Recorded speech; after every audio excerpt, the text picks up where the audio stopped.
এই মুহূর্তের সবথেকে বড় খবর, মমতা বন্দ্যোপাধ্যায়ের সরকারকে আরও বড় ধাক্কা দিল নির্বাচন কমিশন।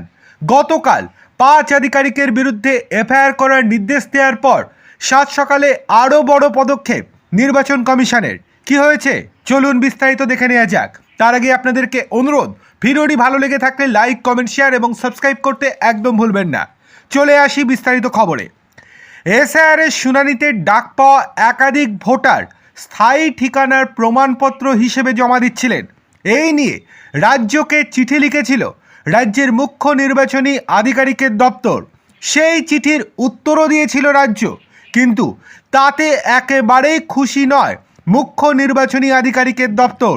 পরিষ্কারভাবে বলে দেওয়া হয়েছে ওই রকম কোনো রকম স্থায়ী ঠিকানার প্রমাণপত্র হিসেবে যে নথি জমা দিচ্ছে সেই নথি গ্র্যান্টেড নয়।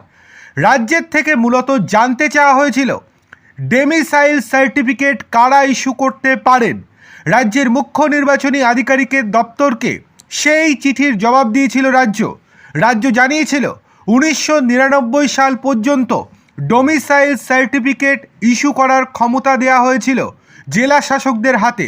1999 সালের পর থেকে এই সার্টিফিকেট ইস্যু করার ক্ষমতা দেওয়া হয় এডিএম অর্থাৎ অতিরিক্ত জেলা শাসক এবং মহকুমা শাসক এবং এসটিওদের হাতে।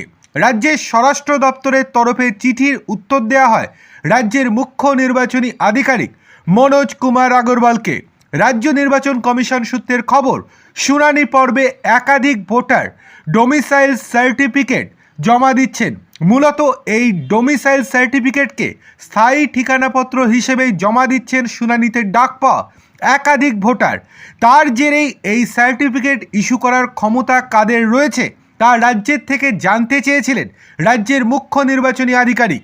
সেই উত্তর দিয়েছিল রাজ্য, কিন্তু সেই উত্তরে একেবারেই সন্তুষ্ট নয় রাজ্যের মুখ্য নির্বাচনী আধিকারিক। তিনি পরিষ্কার জানিয়েছেন যে এতে করে কখনোই প্রমাণ হয় না যে তিনি এখানকার স্থায়ী নাগরিক, কেননা অনেক সময় এটা জাল করা যায়, এমনকি অর্থের প্রলোভন দিয়ে ফেক সার্টিফিকেট বের করা সম্ভব। সুতরাং এটা কখনোই গ্র্যান্টেড হবে না বলে পরিষ্কার জানিয়ে দিয়েছে নির্বাচন কমিশন। দেখার বিষয় এই যে এর উত্তরে কোনো প্রতিক্রিয়া দেয় কিনা তৃণমূল কংগ্রেস।